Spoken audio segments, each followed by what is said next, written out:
Leo Vance married me to piss off my sister. After the wedding, he found a million little ways to get under my skin. No fricat dinner, no blanket at bedtime, and I had to report my every move like I was on parole. I was miserable, but too much of a coward to fight back. Until one night, I accidentally overheard him on the phone with my sister Chloe. He was practically screaming, "Your sister's a block of wood, a beautiful, infuriating block of wood. Come on, a block of wood should have caught fire by now. I've tried everything. Fine, the Westgate development deal is yours. Just figure out a way to get your sister to jump my bones tonight." I just stood there. Huh? It had all started when my sister, Chloe, bailed on her own wedding. It was spectacular. A full minus blown Hollywood minus style runaway bride situation, leaving the groom standing alone at the altar. In front of the grand ballroom, guests whispered behind their champagne flutes. Backstage, my father was turning purple, jabbing a finger at Chloe. "Are you getting married or not?" Not. Chloe's voice echoed sharp and final. My dad clutched his chest, looking like he was about to have a heart attack. He fumbled for his nitroglycerin pills, stuffing them into his mouth. I peeked through the curtain. Leo Vance stood on the stage, a vision in a custom white tux with a settled damask pattern. He stood with his hands clasped behind his back, facing 100 tables of the East Coast's elite with a look of pure, unadulterated boredom. If this wedding didn't happen, the Vance family's reputation would be toast. The ceremony was supposed to have started an hour ago. Chloe, completely unfazed, was already taking off her makeup.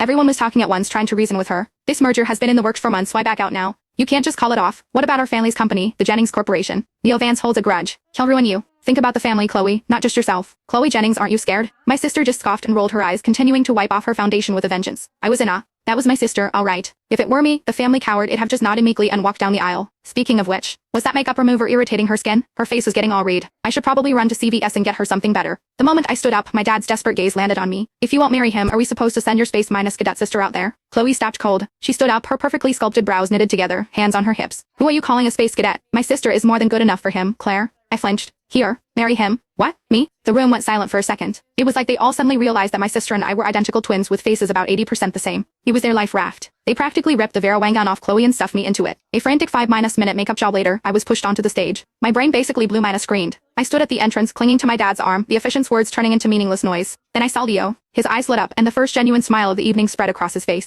A collective sigh of relief went through the crowd. The efficient, bless his heart, stumbled through the rest of the ceremony. Leo took my hand from my father's, his lips curling into a smirk. During the ring exchange, he pressed a kiss to the back of my hand with an almost religious fervor. I snatched my hand back like it'd been burned. This was so weird. I was a walking, talking mannequin for the rest of the wedding. Finally, I was bundled into Leo's car, headed for our new home. I sat there, stiff as a board, my sister's promise echoing in my head, "Don't worry, Claire minus bear, I'll come rescue you." Would she though? I wondered, feeling small, pathetic, and utterly helpless. The man beside me shifted, moving a little closer. I jumped, sitting ramrod straight. Leo chuckled. "You seem terrified of me." Well, duh. The guy had a reputation. Ruthless, unpredictable, mercurial. That's why our family sent Chloe, the firecracker, to handle the merger. Chloe and I were twins, born 10 minutes apart, but it felt like she'd absorbed all the guts and brains in the womb, leaving me with, she was always the one leading the charge while I cheered from the sidelines. Chloe wouldn't be afraid of Leo Vance.